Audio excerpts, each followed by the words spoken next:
Maraming problema na hindi nasasagot ng putang inang gobyerno na to. Now, excuse from the hearings. Thank you for attending. Thank you, sir. Thank you, sir. Whether you like it or not, kasi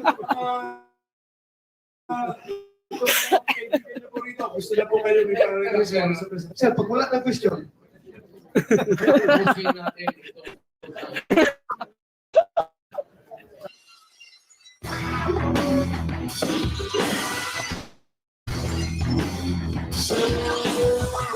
Okay, Mr. President, by unanimous opinion position, you are now excused from the hearings. Thank you for attending.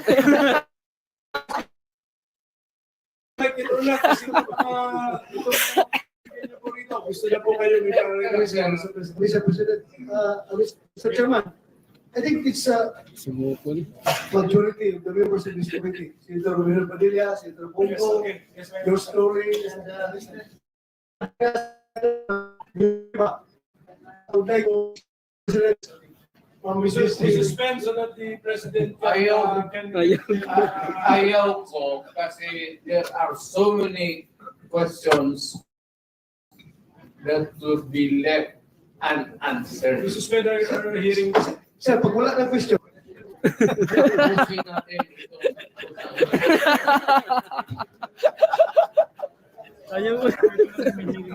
Awat na, awat. Si tatay pa ang ayaw. Si tatay ang ayaw umalis. And pupuntahan sa lahat ng senador.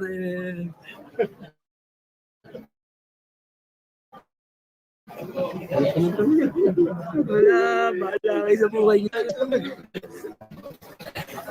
Yan, pupuntahan siya. Kinuyog na. Papatayin siya. Kahit ayaw nyo, kahit ayaw nyo raw, tatay. Wala ako mga kabayan. Thank you. Hindi kasi maraming problema. Sa public place, yung pinati ko ng gobyerno, na ako sabihin sa publiko, maraming problema na hindi nasasagot ng putang ng gobyerno na to. Isa yan gasolina, walang gasolina, operation, buwan pera yan. Alam mo, katastuhan mo rin sa pulsa nila. Butit na lang ako yung mayor. Ayan sila. Sige. Pagod na si tatay talaga. Bigay na sulita, bigay pera. Ayaw niya talaga umalis. Ginang ayun na si tatay natin. Tatay din ko.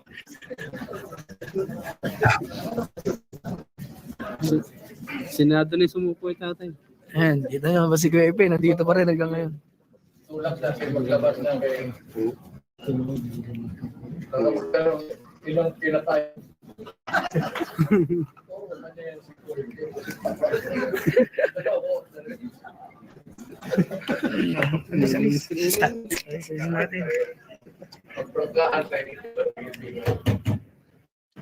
Marami tayong problema. Kaya magulo na kasi maglalakad tayo.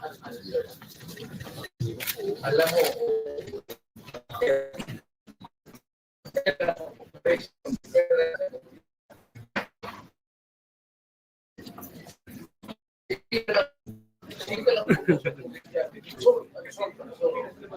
ang pulis.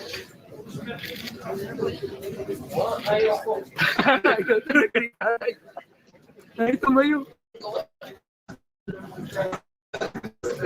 Senator, kuhin ko na lang itong public forum ko. Total, pero proper payment ko.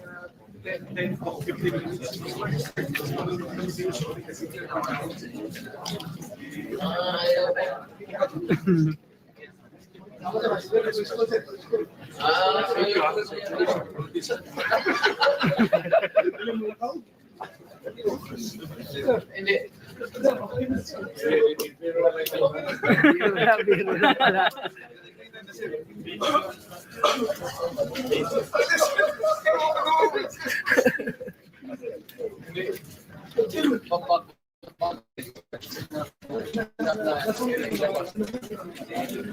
I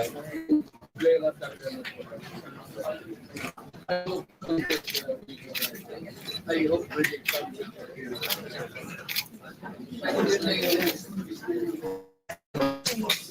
Sige po. Talagang mahal pa rin ng ating mga senador si PRRD. Ang laki pa rin ng respeto nila sa ating dating Pangulo.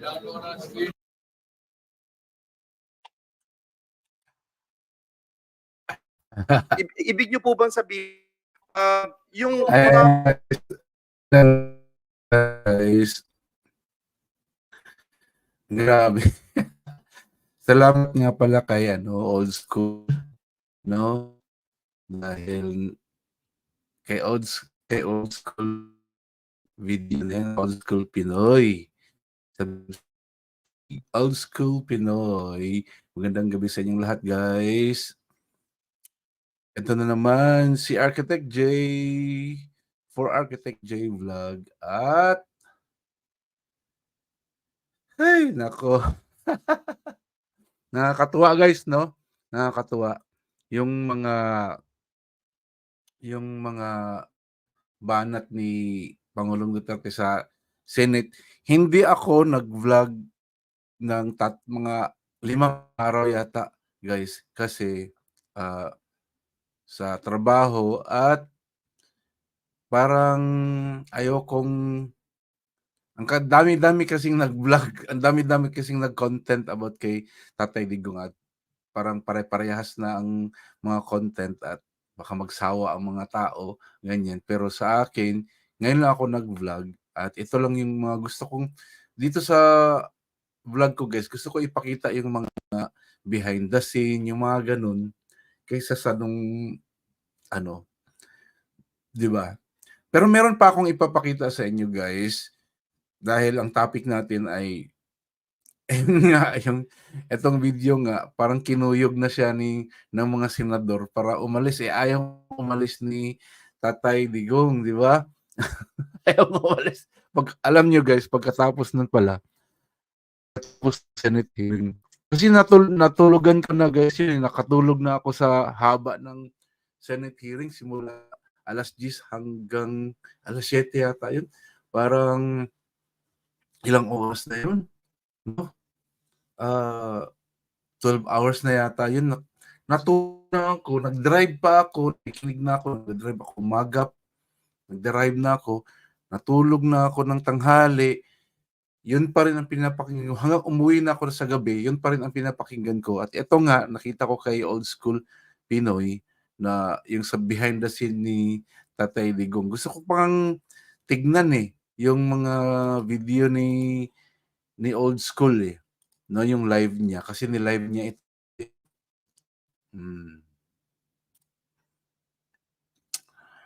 Mas gusto ko kasi yung mga behind the scene kasi marami tayong makikitang hindi nakikita doon sa live stream nung no hold. Ang daming video ni Old School dito. Tingnan natin yung ito pa, meron pa akong ipapakita kasi yung topic natin guys is yung si Abante tsaka si Dan Fernandez. Nabisto sila ni yung Colonel. Sino nga yung Colonel na yun, guys? Nakalimutan ko yung pangalan Gilberto ba yun? Ano bang pangalan nun? Basta yun. Yung Colonel na nagpasabog na tinuruan daw siya ni Tapos itong in-interview pala siya ni Karen Davila. Ito, panoorin natin yung interview ni Karen Davila. Bago tayo doon magtumalakay sa mga doon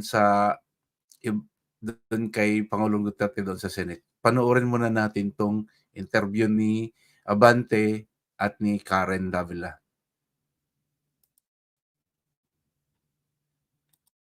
Ayan guys.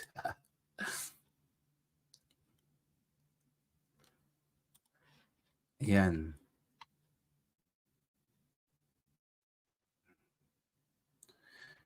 Grabe.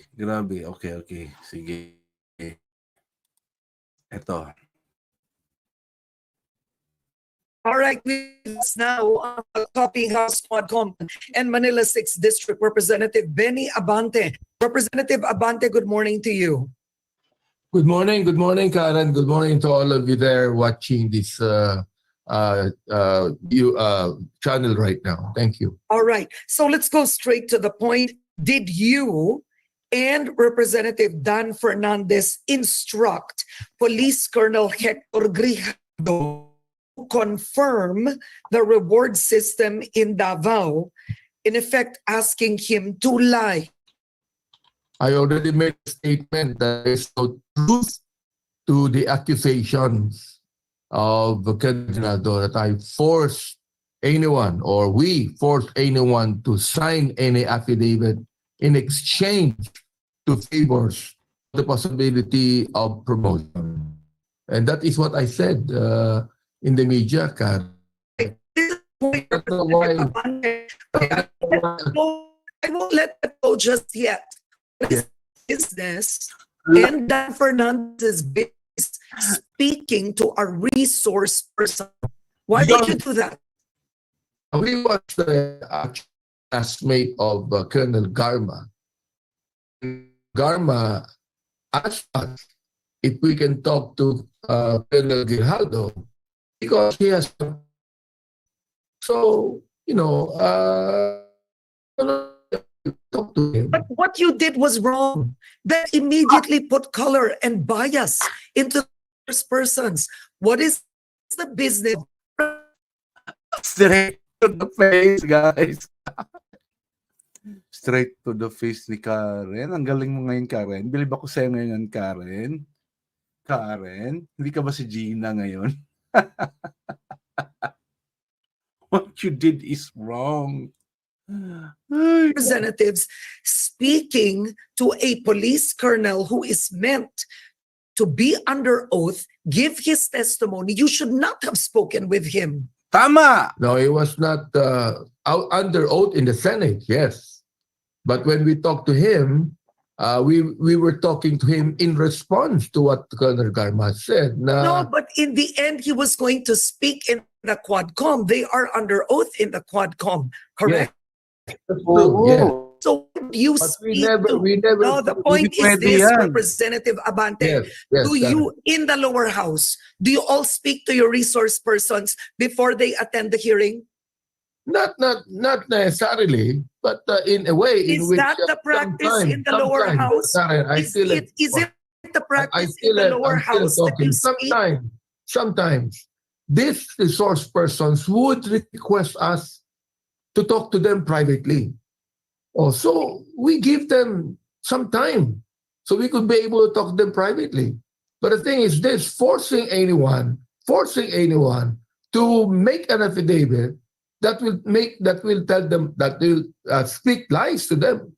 We don't do that, you see. Okay, but he did not say you forced him to make an affidavit. This was his testimony in the Senate. Number one, he said first that Congressman Dan Fernandez put the paper he was holding in the table at sinabi, yung paragraph.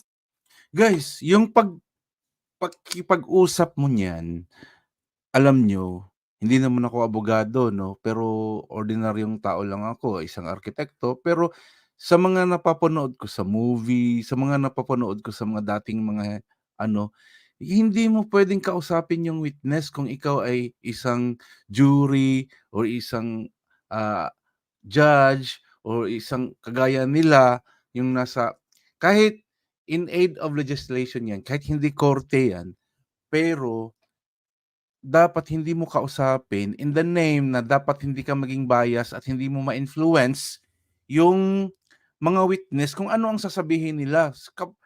Kapag kinausap mo sila, baka kasi ma-influence mo yung sasabihin ng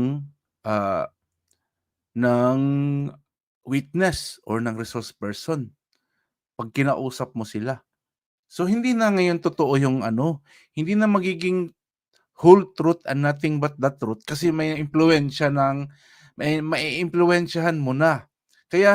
Kaya dapat hindi talaga yung kinakausap ng mga jury, ng mga congressman kung investigation yan, kung ano yan. Kasi nag-iimbestiga kayo eh. Di ba? O kagaya niyan. Di ba sinabi ni Colonel yung nandun sa Senate hearing, sinabi, dito ka magsalita, dito ka dito sa page ano na to, sa number, paragraph number, ganyan. O di anong nangyari? May impluwensya na. Tsaka sabi ni Colonel Guillermo ba yun? Colonel Guillermo, hindi ko maano yung pangalan nun. Sabi niya, ano daw, nainsulto daw siya kasi biro mo yung statement niya ang ipapasalita yung pinakitang sworn statement ni Garma. O di ba? O patuloy natin to guys. Na yun, no? Yun ang affidavit ni Colonel Garma. Sinabi niya, ikumpirma mo na alam mo ang reward system. In other words, it appears that you were not objective, both of you, that you were in effect influencing a resource person to No, we're not. corroborate Garma's testimony. No, we're not. Accusation niya. We're not influencing him. We're just Huli ka asking ngayon. him because it was Colonel Garma who actually told us, can you please talk to Colonel Grad because he's my classmate. Hindi pwede yun. Ano, uutusan ka ni Colonel Garma? Uutusan ka? Ikaw representative, uutusan ka? Bakit kayo pauutos kay Colonel Garma na kausapin si ano? Ano yun? Regardless, this is not the point. The thing point- is this. But the point is, did you speak to a resource person, two representatives, a resource person in private without his lawyer? Did you do that? No, two is there. Lawyers. He could be able to call his lawyer too if he wanted to. No, that's not the point. When you spoke with him, when you spoke with Ano him, ba itong Abante? The point is this, Karen. No force was given. The point is this. We did not tell him. We did not actually force him to make an affidavit. We did not force him to say that he agrees with Garma. All right? We did not do that. We were just Representative polite Abante. enough No. because they wanted to speak to us. We're just polite enough to be able to give them the room for them to say something. Okay. Another testimony he said in the Senate during that conversation, tinanong mo pa, ilang taon ka na lang sa serbisyo, baka pwede ka bang general? Was there a part of the conversation that went this way? That's a lie. The thing is, why would people believe a killer who would say those things? But why would they believe you? This was highly inappropriate. The point is, Representative Abante, is this. You and Representative Dan Fernandez put the results of the Quadcom in a compromising situation. It affected the credibility by speaking to a resource person privately.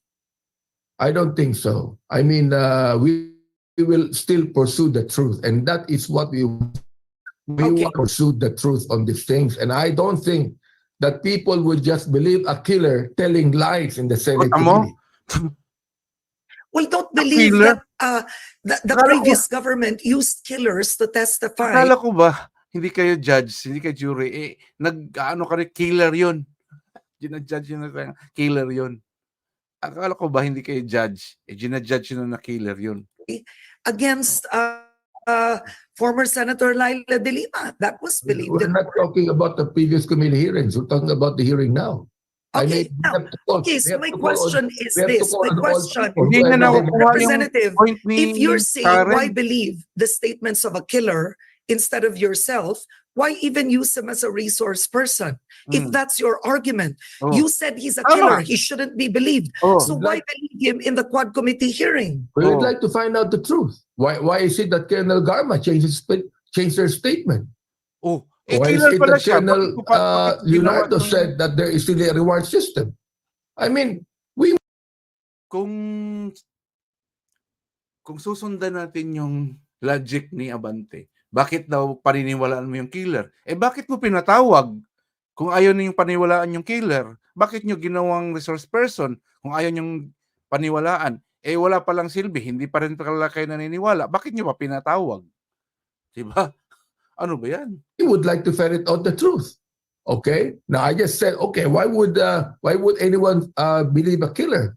But in our Quadcom meeting, we invite everyone. We invite all the witnesses that would tell us the truth on this. Now, if they will not tell the truth, they will still lie. It's up to them. We are here to investigate. We are not here to lie.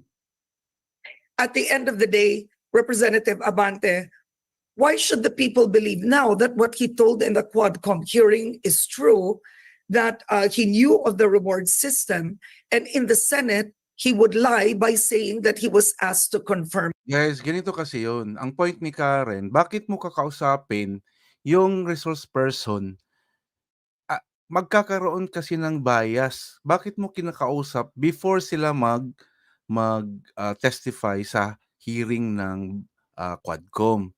Yun ang pag nalaman kasi ng mga tao na kinausap nyo pala bago nag-testify, eh magkakaroon ng colors, no? Magkakaroon ng bias.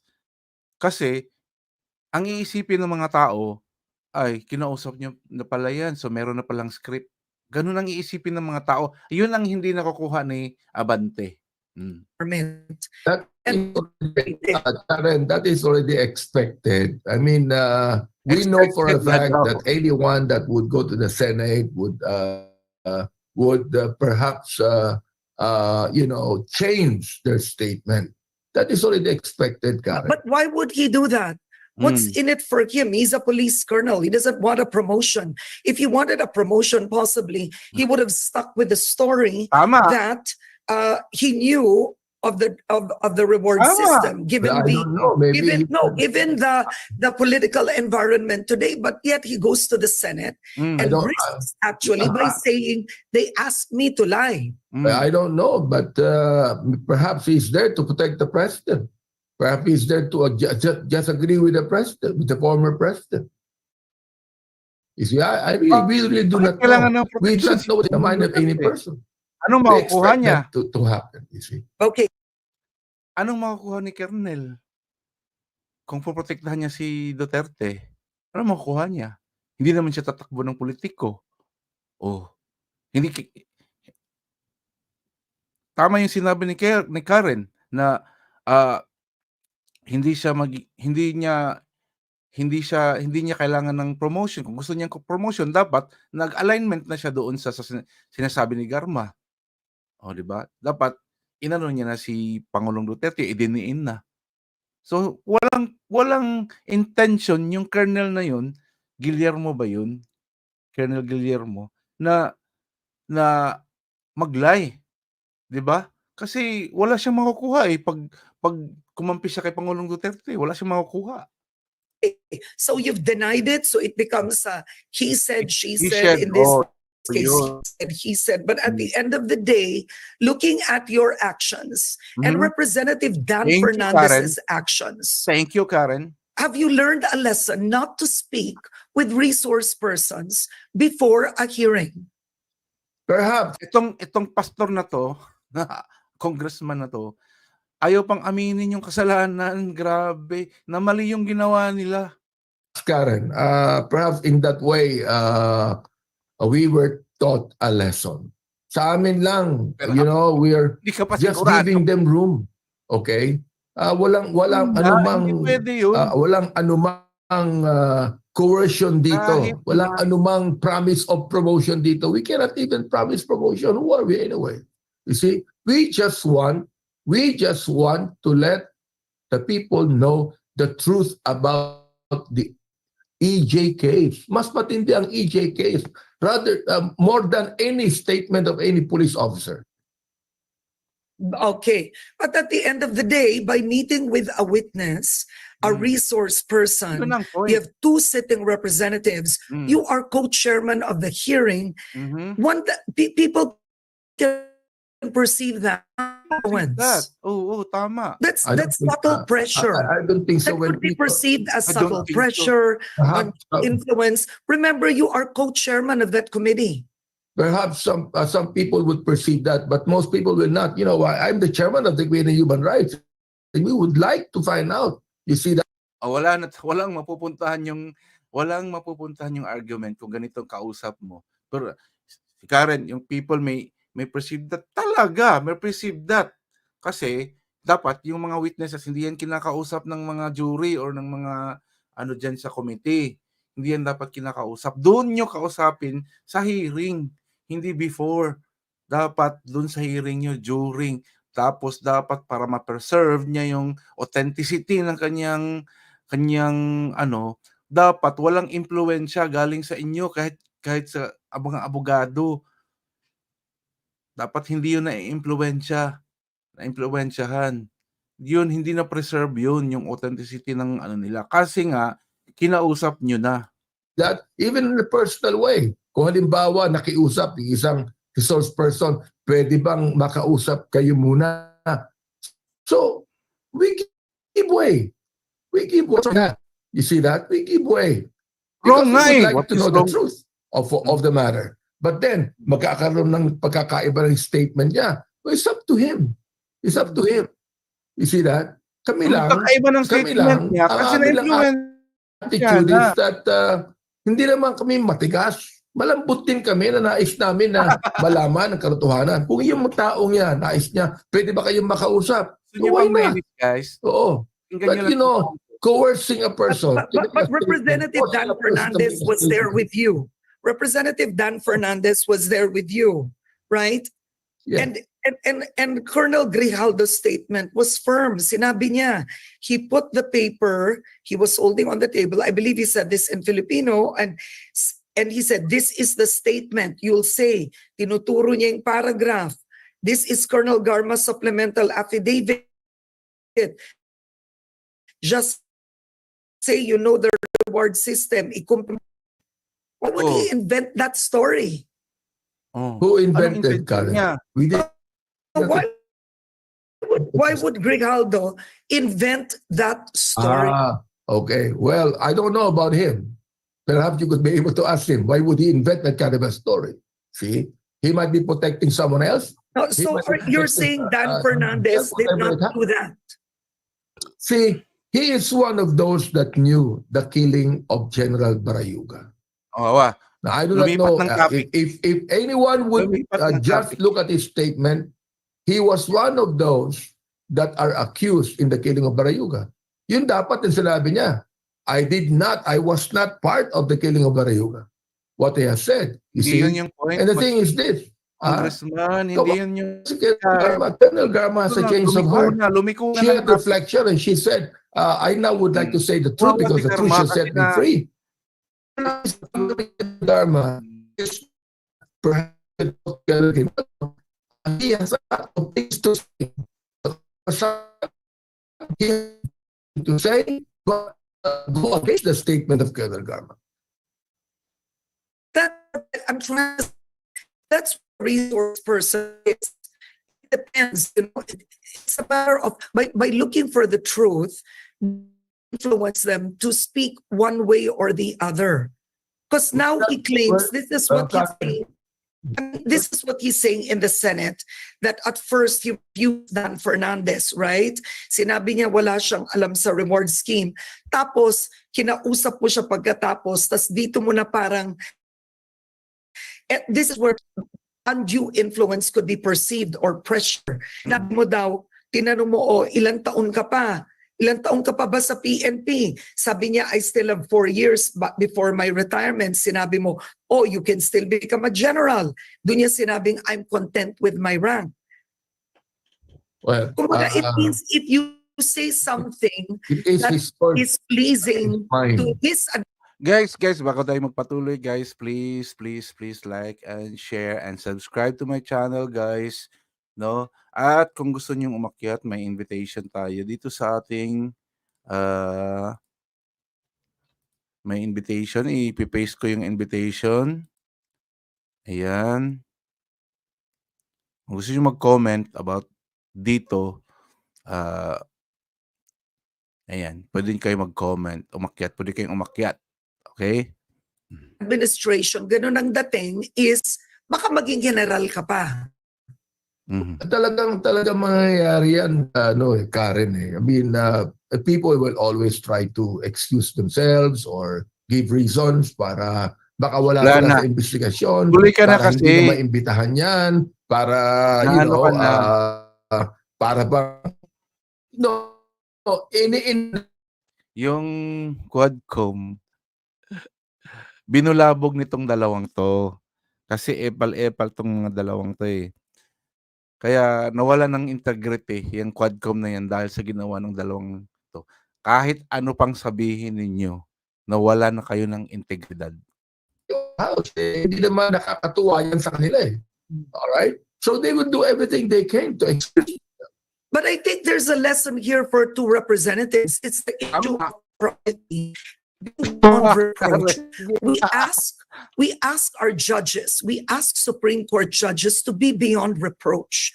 Not a hint, Hindi na, right? wala na. Not a hint Sana of yung pila mo. impropriety. So next time, what will change in how the Quad Committee holds its hearings? We are not a court, Karen. We are a Oh. committee in Balikan mo Karen, Congress. yung sinabi niya kanina. And we are killer yan. just there Oh. to investigate and get out the truth so we could be able to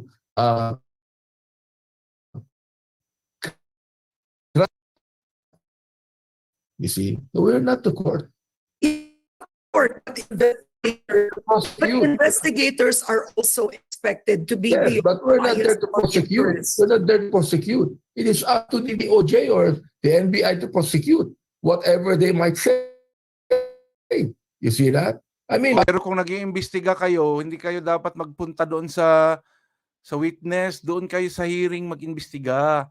Doon kayo doon niyo tanungin, doon niyo tanungin yung ano niya, hindi yung kukuha kayo ng pupunta kayo sa isang lugar at sa isang kwarto na yon at mag-uusap-usap kayo, dalawa kayo tapos pinatawag niyo pa yung isa.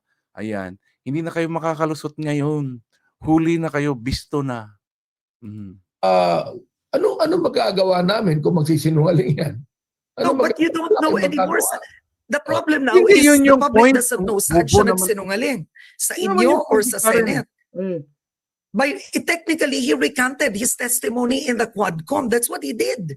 He Correct. recanted his testimony. Hindi yung point yung pagsisinungaling. Kung ano, yung point doon, yung pag-uusap nyo, yun ang point ni Karen. Bakit nyo kinausap? Kasi yung pag-uusap na yun at yung move nyo na yun ay maaaring magkaroon ng impluensya doon sa witness na baguhin or ibahin yung kanyang testimony. Ayun. Yun ang point ni Karen. Hindi nakukuha nito. Bobo. In the Quadcom by saying that in the Senate. That would be true. The thing is this. Hindi lang ito bobo guys. Nagpapalusot na lang to. Nagpapalusot kasi nabisto na eh. Nabisto na. Nakikita namin kahit sa Quadcom, under oath na yung mga witnesses, nagsisinungaling pa eh. Tapos, nothing but the truth. Ganun na naman ang sabihin. Gusto lang namin maipalabas ang truth at nothing but the truth. Ganyan. Paawa effect na ito. Under oath na nagsisinungaling pa sila eh. Alright? Nakikita po namin yan. O meron kayong mga ebidensya. But they still lie. Oo. Bakit? Because they know it's not the court. Oh, they can say anything they want to say. Oo. It might even be, for example, naman, like yung sagot niya, ang layo. perjurious or what it is. But they still lie. So anong gagawin namin Karen, doon?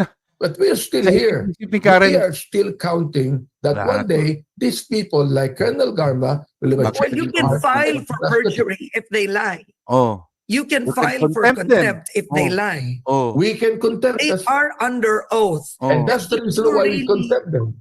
Okay, but the issue at the end is this. You will deny it. He insists on it. Dan Fernandez has denied it. But in the end, how will you proceed with future hearings of the Quadcom? Oh, paano? We will still proceed, Karen, whatever happens. Pipilit nyo na lang yan. We know Wala that nang maniniwala. in a way, na ano na, mangyayari itong mga tainted na bagay ng- na ito. tainted But na if Will you siya. now not talk to resource persons It will not before stop. the hearing? Perhaps, Karen, perhaps we have Perhaps, learned hindi talaga something pwede here yun. that we must do. Never talk to a resource person in private. You see that? Perhaps that is what we must do. You see? Oh, we're learning the ropes, Karen. I mean, we're not perfect people. You know, we can do some mistakes sometimes, but the thing is this. Oh, nakita namin. Aba, hindi pala maganda yung Ganun na lang. pagbigyan mo yung tao na gusto makiusap, kakausapin kami. Nasisira yung Sabihin na lang namin, okay, umarap ka na lang. dahil sa mistake nyo, nasisira ang mga buhay-buhay ng mga tao dahil sa mistake nyo. Ganon yun. Parang simple-simple lang ganon ang gagawin nyo. Mistake na yun. Hearing. Sabihin mo na lang, gusto mo sabihin Higilan nyo doon. na kasi yan. Alright? So, perhaps in that way, Karen, you're right. All right. On that note, sir, thank you so much for joining me Bait today. pa ni Karen We'll be dyan. watching the Quadcom hearings. kung ano Mag-ingat yan, kayo, sir. Thank you. Thank you, Karen. yan. Thank you very much. Hi! Na-high blood ako, guys. Ay, nako. Yung mga ganyang mga tao, yung malinis-balinisan, alam nyo guys, yung mga naglinis-linisan sa sarili, yun yung mga yun yung mga hindi mabuting tao. Yung mga kunwari, ako, ganito ako, hindi ako maaaring hindi ako pwedeng magmura kasi ganyan. Hindi ako makapagsalita ng GAGO, mga ganyan. Hindi ako makapagganyan, hindi ako makabasag pinggan. Alam nyo guys, na yan ang delikado. Di ba? Agree kayo sa akin guys? Agree naman kayo, di ba? Yun yung mas delikado. No. Ayan. Meron pa yata kay Dan Fernandez dito na interview. Kailang. Hanapin ko lang guys ha. Guys, pwede kayong umakyat habang gusto kong marinig naman ng mga boses nyo. Huwag naman kayong nood lang. Umakyat naman kayo at tayo'y usap-usapan dito sa ating live. No? Ito, ano mo naman tayo? Yung kay Tatay Digong. Bago tayo pagpatuloy, mag-lighten up muna tayo ng konti. Ito muna kay Tatay Digong. Ang dami ko gustong i-share sa inyo guys. Kaya lang, konti lang ng oras natin kasi matutulog ako ngayon ng maaga. Kasi, pupunta ako ng Cotabato. May trabaho ako bukas. Kaya, so, Kita niyo sa sakyan ko. O di pick up rin. O dito, pick up rin. Ano ang nagbago sa buhay ko? guys, pagkatapos ng Tatay Digong doon sa Senate, ito nagpa-press con pa. After this, maghanap ka na lang ng mabuting negosyo mo. Binabali at the start, kikita ka ng muli. Let it grow. Pray to God. Pero kung dito sa gobyerno,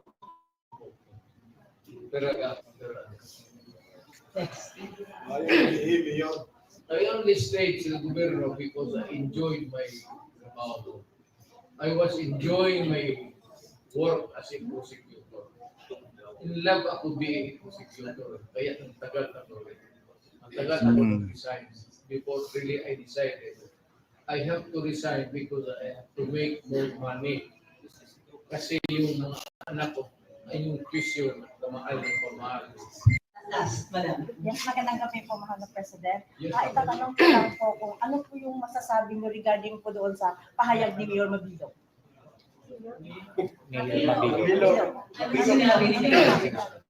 Napalapas po time na idinigin niyo daw po siya doon sa war on drugs po niyo. Mayor po ng Iloilo. Mabilo. Statement. Yeah, Mayor. Yeah, kayo, kasi kayo po yung binigyan niyang dahilan nung pagpunta ko sa opisina ng yung listahan. Hindi ko listahan, hindi ko alam kung sino yung mga gagawin sa listahan. Listahan niya ng buong Pilipinas. Hindi akin yan. I do not have the capability to make a list. Yung mayor ako kung sino-sino yung mga tao dito sa Pilipinas na sa listahan. Pag-upo o binigay na yan ng pulis. Kung ngayon, kung may dapat siyang patayin yung pulis.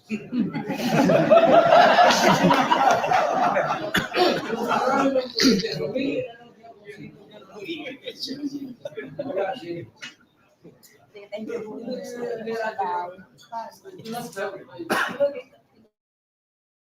Wala akong kapangyarihan na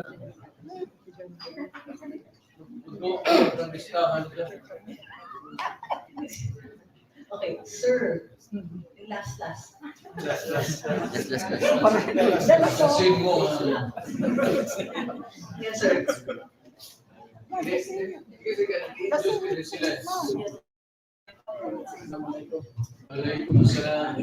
Assalamualaikum warahmatullahi taala tatay. Magandang gabi. Tatay, ang tanong ko po, bakit nung presidente ka hanggang ngayon, ikaw pa rin ang hanap-hanap ng mga mamayang Pilipino? Lalo mo sa mga kamag-anak sa pagkamo, kahit ngayon, nakatay sila, nag-yutos mo, gagawin po namin, natagabang sa luro. Kung nag-yutos ka, para lang sa bayan, gagawin po namin tatay ko. Mahal ka namin tatay ko, baguhin ka. Alam mo bakit? Kasi ang lula ko maranaw.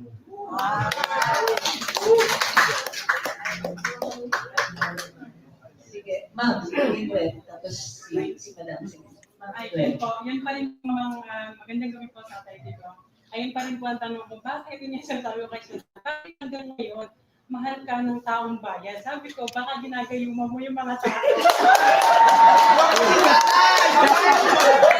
Mga tao, tuwang-tuwa, no? Appreciate it. Kasi alam nila na mahal ko rin ang tao. Pero ngayon, Yan yung wala sa mga ibang galing mo ng politiko. lahat ng mga lalaki, babae na lang.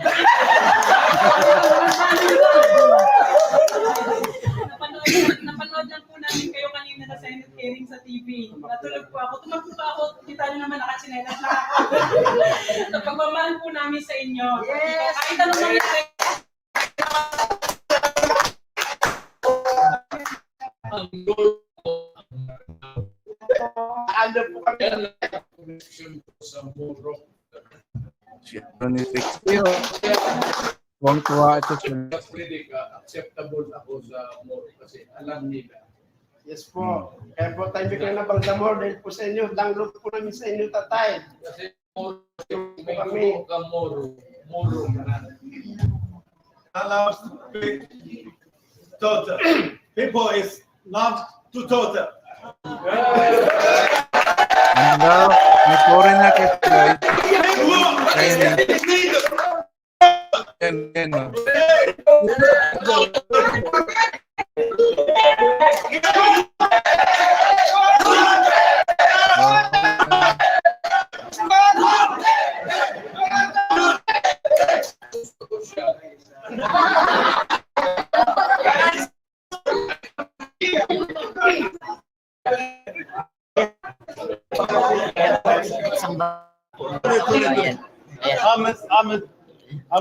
I'm Chinese. I very not Philippine. Love ko yung Philippines. I very not tutor. Hey, tutor is China. It's very many business people. It's Love not good. daw ng mga Chinese ni Duterte. I'm Chinese. Gansu. Kahit daw doon sa China, love daw I'm ng Chinese. mga Chinese. I'm at Chinese. hindi go. I'm very like to touch. I'm like to do that. I like for Duterte. Para sa May I? Thank you. My friend, Bob pitching. Una pa, Sec Trixie.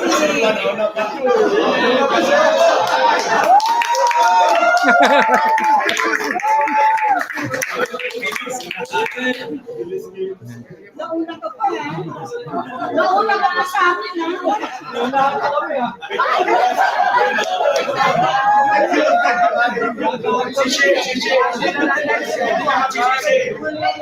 Habang nagpi-picture taking po sila, magsipupuan para maano natin yung mga by table po, ang picture taking natin. Okay. Pagpahit lang po para makapili ka rin ng mga thank you, sir. Grabe ang energy.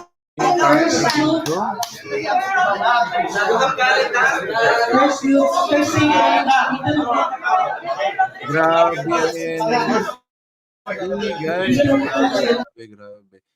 Isa ba kayo sa ano, guys? Ako, guys, tuwang-tuwa ako nung nag-Senate hearing. Ayoko nang ipakita dito. Alam niyo naman, nakita niyo na yun sa ibang mga vlog eh. Kaya dito, kaya hindi ako nag-vlog nung ganun. Gusto ko namnamin yung moment ng ano ni Tatay Digong eh. Gusto ko namnamin. Iba yung ano eh, iba yung karisma ni Inday, iba din yung ano ni Tatay Digong, no? Si Inday, medyo nakuha niya yung kay Tatay Digong, pati yung konting humor yun. Nakuha niya yun ni Tatay Digong. Pero iba talaga ang orig. Iba rin talaga si Tatay, di ba? Ay, nako. Balikan natin yung ano. Teka lang. Balikan natin yung intro natin na guys, nako. Yung in-intro natin kanina kay ano. Balikan natin 'yan. Gusto kong anuhin guys eh. Gusto kong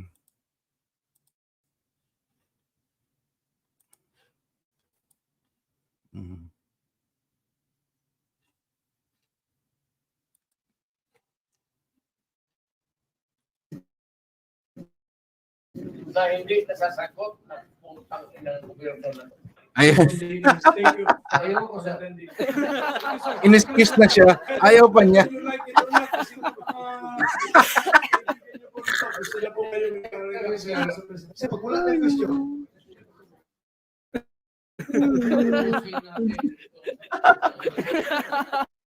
Ayaw pa niya tumayo. Alam niyo, Senator Villanueva, I would like to excuse the President from his Suspense so that the ayaw pa niya guys. Gusto niya magsalita talaga.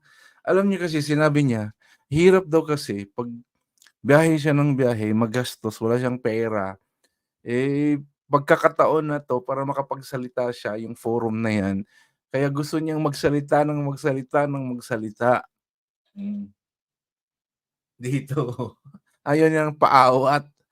Parang naalala ko yung mga lolo kong dati na pag nanonood kami ng TV, paulit-ulit na yung TV na ano, na yung lolo ko kasi sa Cebu, mahilig sa Jackie Chan, Bruce Lee, ganun. Yun, naalala nyo pa guys yung ano dito, yung VHS na ano, na video player. Diba naalala nyo yun? May collection yung lolo ko nun. Ewan ko kung nasaan na yun. Lahat ng palabas ni Bruce Lee, ni Jackie Chan, lahat ng karate, meron siya. Tapos, pag isinalang na niya yun, pag nagsalang na yun ng ganun, hindi na yun aalis. Pupunta yun sa harap ng TV. Hindi na yun aalis. Manonood. Tapos, ulit-ulit lang naman. Tapos, magre-react din siya. Tatawa din. Ulit-ulit. Siguro 100 times na niyang inulit. Parang naalala ko dito si Tatay Digong. No, pero ito naman si tatay, yung ano naman niya dito, gusto niya magsalita. Ayaw ko kasi there are questions Oh, that would be left unanswered. oo. Sir, pag wala ng question, Tapusin yun. Tapusin talaga. Gusto niya tapusin. Awat na, awat. Ano, old school. Pupuntahan sa lahat ng senador wala, bahala kayo sa buhay niya daw. Ayan sila.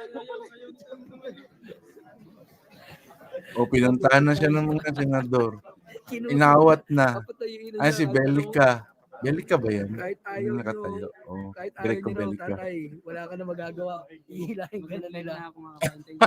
Kaya ito yung title ko, kinuyog siya ng mga senador.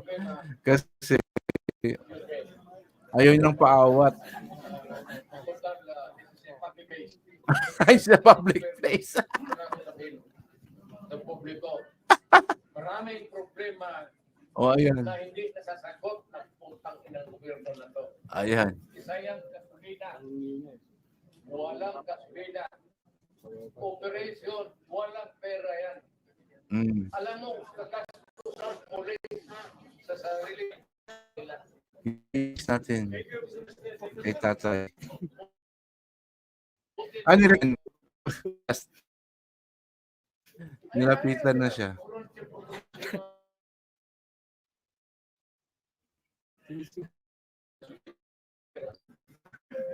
Ay, tatlong senador natin.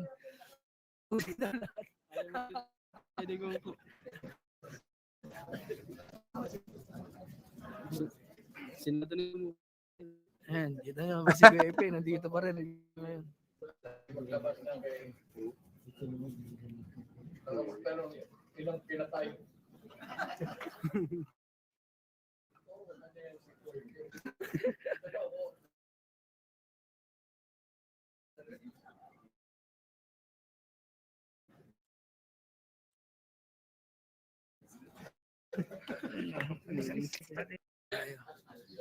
Ayan, nalapitan na yan siya ni ano, ni Coco Pimentel. Pera sa operation, pera sa gasolina. Wala talaga. Sige lang. Ang pulis. Ayaw ko. Ikaw talaga ni tatay. Ay, tumayo. Oh, di ba? Senator, kuhain ko na lang itong public forum ko. Total, government property na ito.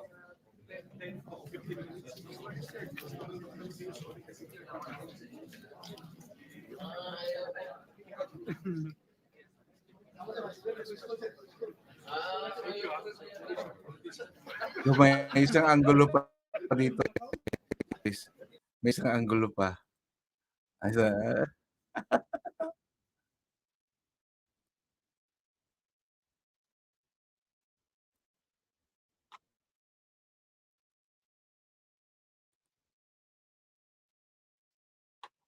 May isang anggulo pa. Tingnan natin itong isang anggulo, guys. Katawa.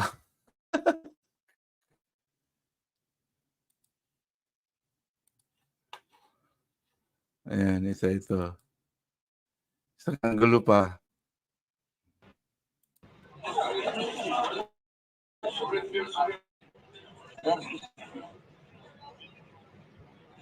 Ayan, o. Ay, bakit ang daming kalbo sa ano, no? Ang daming kalbo, no?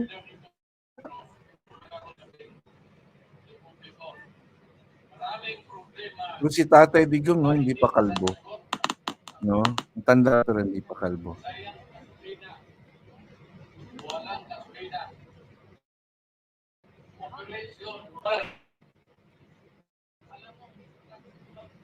Hindi kasi nakita yan sa streaming niya. Thank you, Mr. President.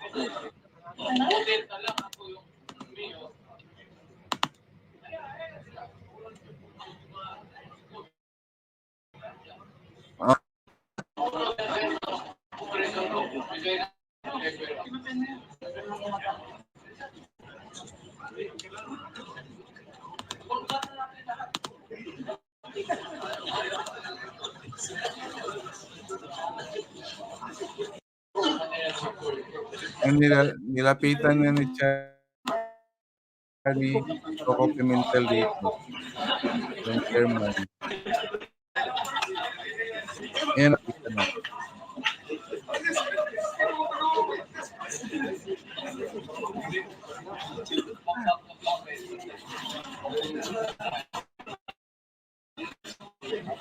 Kaya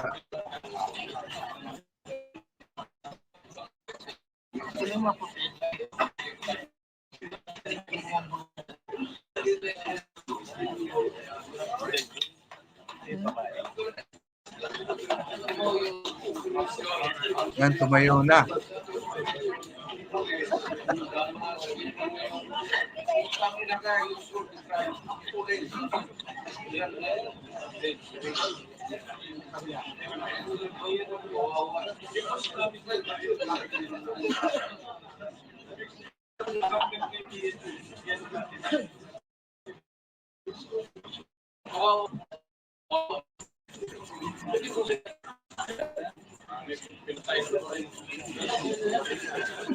May gusto talaga siyang sabihin eh.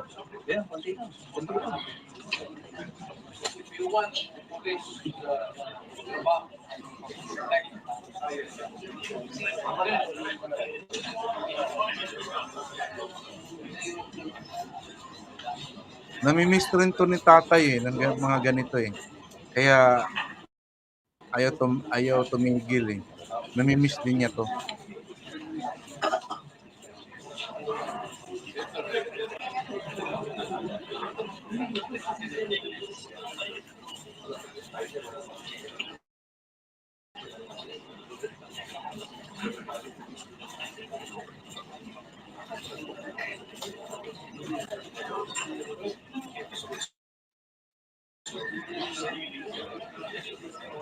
Sayang, hindi natin naririnig, no?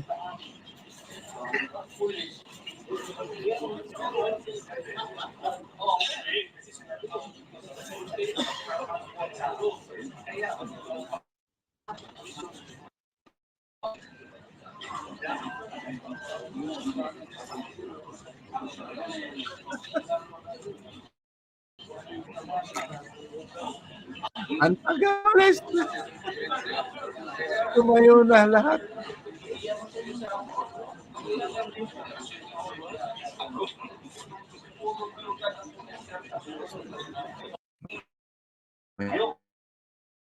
Umalis na.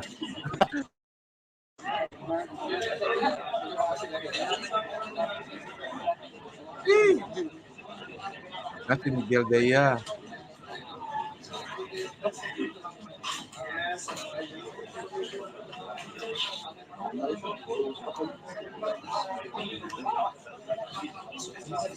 Ang tagal pala talaga nung umalis. Kaya pala ang tagal nung ano.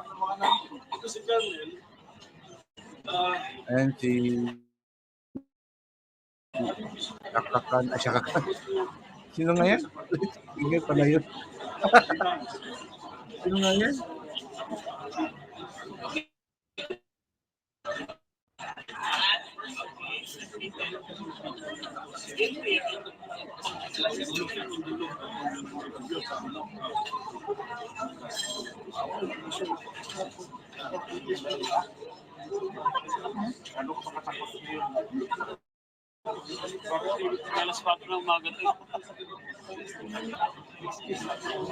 Grabe ano, guys. Okay na yan ha. Okay na yan. Thank you sa uploader ng mga behind the scenes, no? Salamat Japan, love Philippines. Ayan. Okay. So yan. Grabe. So wag na natin himay-himayin yung mga sinabi ni Tatay Digong doon. At alam niyo naman, yung pinaka-highlights doon, yung kay Risa at saka kay Tatay. 'Di ba? Sabi ni sabi ni Tatay, ano daw, papunta daw lahat sa impyerno. Tapos sabi ni Risa, walang jurisdiction doon yung ano, yung Senate, dito lang sa Pilipinas. Sabi ni Tatay, papunta tayo lahat doon. Tapos sabi naman ni Risa,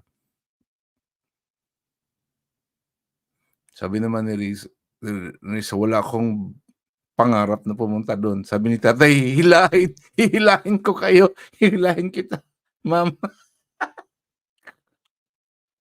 Ay, naku. Hihilahin daw. Ngayon guys, punta naman tayo sa mga favorite na. Ay, wala nga pala yung kay ano, Sas, no? Nawala yung The Motherland.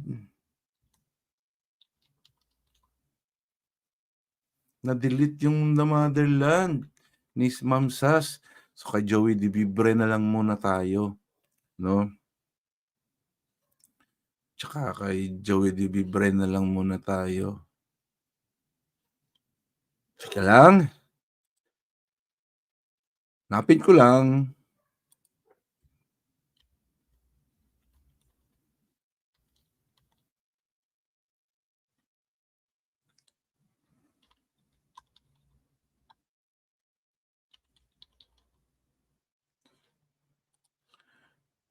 Kay Ma'am Joey muna tayo.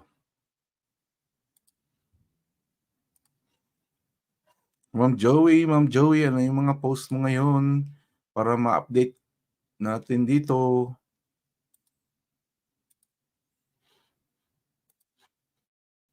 Yan kay Ma'am Joey. Joey De Viver. Joey De Viver. Yan.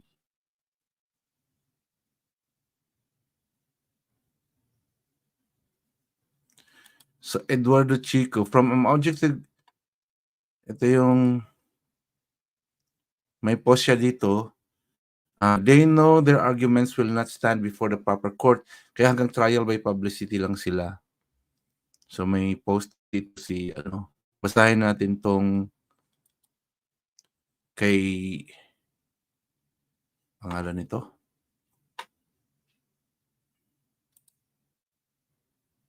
Bakit lumiit? Yan. Basa niyo ba?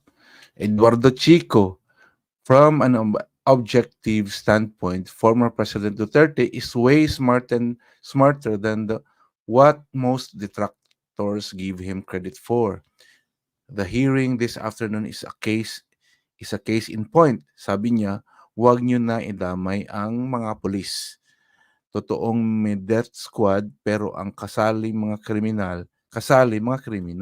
Sabi ko sa kriminal, patayin mo yan.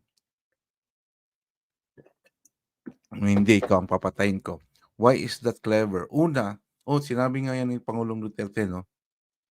Una, he manages to draw attention away from the police. So binabasag niya yung subject ng investigation, which is the police. Pangalawa, while he gave a shocking statement, it cannot actually be used against him. Bakit? Kasi general pronouncement yun. Just because he admitted that he has a death squad does not necessarily mean he is automatically responsible for any specific case of extrajudicial killing in Davao. Oo nga, dapat nyo patunayan nyo muna nga death squad talaga bago nyo mapatunayan kay Duterte yun. Totoo yan. Just because he admitted that he has a death squad does not necessarily mean he has a death squad. He is automatically responsible for any specific case of extrajudicial killing in Davao. He could simply say, well, DDS ako, pero hindi ko alam yung kaso na yan. Hindi ko inutos yan. If you insist otherwise, walang bilang yun. Kasi sa batas, speculative yan unless may concrete pieces of evidence ka other than his statement. Kaya he kept on saying he is responsible for his policy. Yun nga, totoo yan. Squad ako. Pero ang kasalo yung mga kriminal. Sabi ko sa kriminal, patayin mo yan. Kung hindi ikaw ang papatayin ko, why is that clever? Una, tapos ko na pala nabasa yan. Minsan kasi pag may sinasabi siya, mukha siyang umaamin pero actually hindi. Matagal siyang naging piskal. Alam niya kung paano paikutin yan. Oo. Hindi talaga kayo uubra. Totoo lang.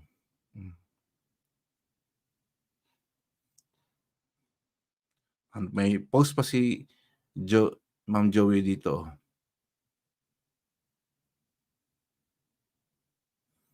Ayan. Hindi ko na, ang haba eh. Ito, post pala ni Ma'am Joey ito. Ito. Si Grijaldo. Ito pala yung si Colonel Grijaldo. Ito. What is the most expensive thing in the whole world? A man with principles and integrity. You could offer him all the money and power and you still wouldn't be able to afford him. Congressman Abante. Ito yung sworn system, yung sinabi niya kagabi, kahapon. Congressman Abante, pwede ka pang maging General Grijaldo. His voice breaking, he responded with this. Colonel Grijaldo, masaya na ako sa ranggo ko, sir. Pagkatapos nito, sir, uuwi na lang ako. Magtatanim na lang ako ng kamote sa amin. Yan ito, subornation of perjury as a crime. It has been defined as persuading another to commit perjury, but suborn is more broadly defined amongst three definitions: to induce a person to commit a wrongful act, especially in a secret or underhanded manner, to induce a person to commit perjury, and to obtain perjury testimony from another. Yun ang point ni Pangulong Duterte doon kay Dan Fernandez at kay Abante. Karen plays Abante in his proper corner. Very good si auntie mo. Very good nga si Karen yun ngayon.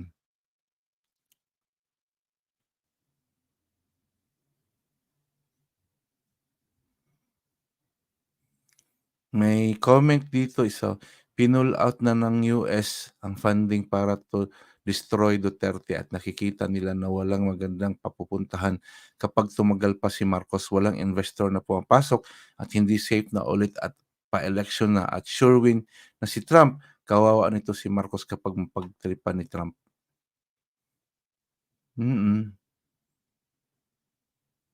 Just in, the Supreme Court issues a temporary restraining order, TRO, on the transfer of PhilHealth funds to the National Treasury. SC spokesperson, Attorney Camille Sue Mayting, said that TRO is effective immediately. The TRO is to prevent further transfer of funds. Page.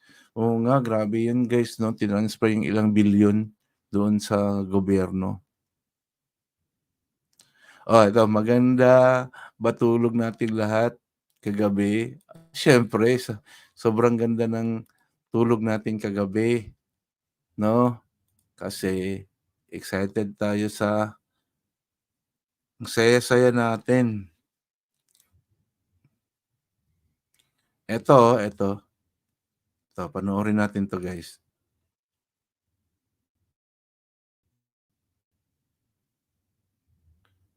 Ang haba pala nito, wag na. Baka maasar lang kayo.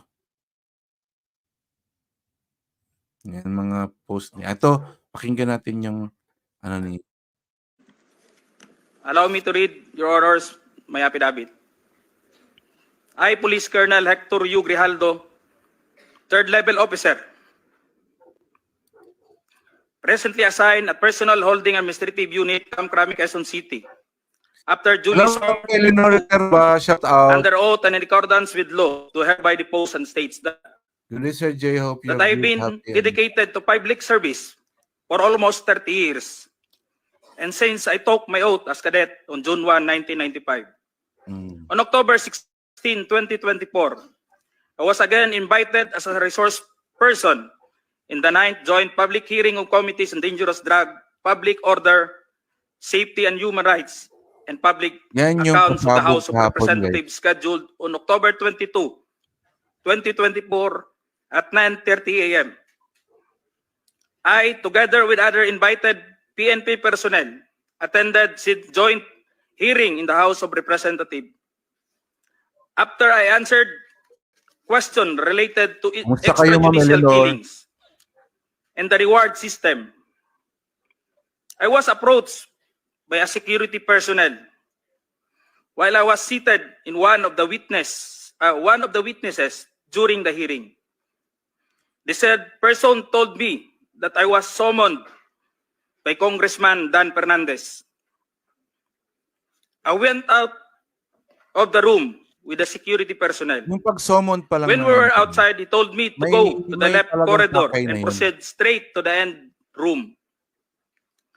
While walking, I saw other witnesses who were standing in the corridor, including my classmate, Major Portalesa and Captain Anova, who was wearing a PNP uniform, and the latter acknowledged me by saluting.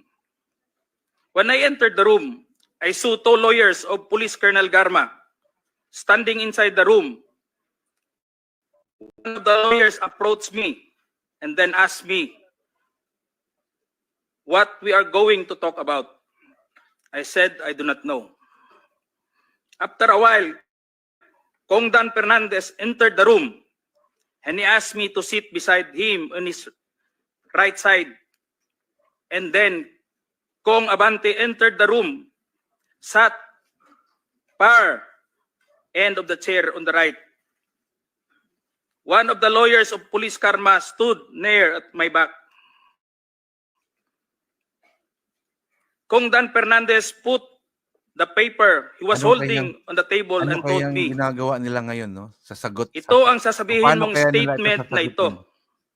While pointing on the paragraph on the paper, ito ang supplemental affidavit ni Colonel Garma. Sabihin mo, alam mo ang reward system. I-confirm mo lang. Kong Dan told me to read the said affidavit. However, I asked the copy of affidavit he was showing to me to read it. He did not give it to me. The lawyer of Police Colonel Garma said, ikaw lang ang pwedeng magsabi niyan, sabi ni Colonel Garma. I was puzzled and I asked myself, why me? I respectfully told him that I cannot confirm. They are saying as I have not read the affidavit. We went silent for a while.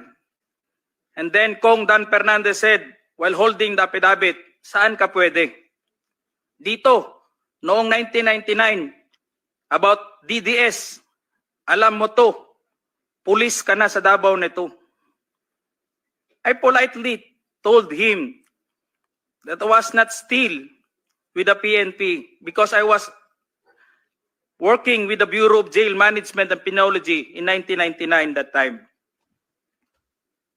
After some time, Kong Abante asked me how many years do still I have with the PNP. I answered, I still have 4 years before my retirement. Then he made a remark, pwede ka pang maging general. I humbly responded to him, masaya na ako sa ranggo ko, sir. Pagkatapos nito, sir, uuwi na lang ako. At magtatanim na lang ako ng kamote sa amin. Emotional siya dyan, guys. Oh. The cordial conversation between us continued. And I felt that they wanted me to convince me to do what they wanted me to do. Then Kong Abante asked me where I serve as a chief of police. To which I answered, Mandaluyong City Police Station. Kong Abante then persuaded me by saying, ikaw naman, Colonel, ganito na lang. Alangan namang walang insidente o pangyayari sa panahon na yon. I answered and I served as a COP in Mandaluyong during the COVID-19 pandemic, and there were less crime committed. And we did not receive any reward from anyone. I added that we only received funds, additional MOA or support fund from the Peace and Order Fund of the LGU. I then respectfully told Kong Dan Fernandez that anybody can debunk my statement if I confirm the testimony of Colonel Garma about the DDS in 1999, since I was not a member of PNP at the time. And I have no personal knowledge as to the reward system. Additionally, I said, the work of the policeman are noble and requires great sacrifice, even without the reward or award. Bilib ako sa It is our moral general obligation ako, guys. and a call of duty to serve our country and people. Hindi natakot. Then Kong Dan asked me, Patay kayo. si Colonel Garma, anong masabi mo sa kanya sa Barayuga? I politely told him I cannot comment on the case. When I respectfully answered him, Sir, mahirap yan. Kasama kami sa nag-iimbestiga at hindi ko alam kung anong kinalaman niya at may investigasyon din sa amin, baka ma-incriminate ako, sir. After the discussion, they did not give me a copy of the second affidavit of Police Colonel Garma. I felt that I disappointed them. Kong Dan Fernandez and Kong Abante left the room. Left the room. While I and the two lawyers of Police Colonel Garma stayed in the room for a while. I presume that they are about to present the second affidavit of Police Colonel Garma. I asked the two lawyers of Police Colonel Garma why they have chosen me. They did not answer me and just stared at me. And that I went back to the hearing room. When I went back to the hearing room, I immediately called the attention of Police Colonel Lito Patay, who were sitting behind the witness table. We proceeded at the back of the lobby area when they suspended the hearing. I confided and discussed to him what happened in the room with Kong Dan Fernandez and Kong Abante and the two lawyers of Police Colonel Garma. That's all. Ayan. O, di ba guys? So, ngayon, paano to sasagutin ni Dan at saka ni Kuan. So, ito yung pasabog sa Senate hearing against sa Quadcom. So, nagkaroon ng tainted yung hearing sa Quadcom. Nawala yung integrity, 'di ba? Dahil nga kinausap nga nila yung mga witnesses, hindi pwede 'yun.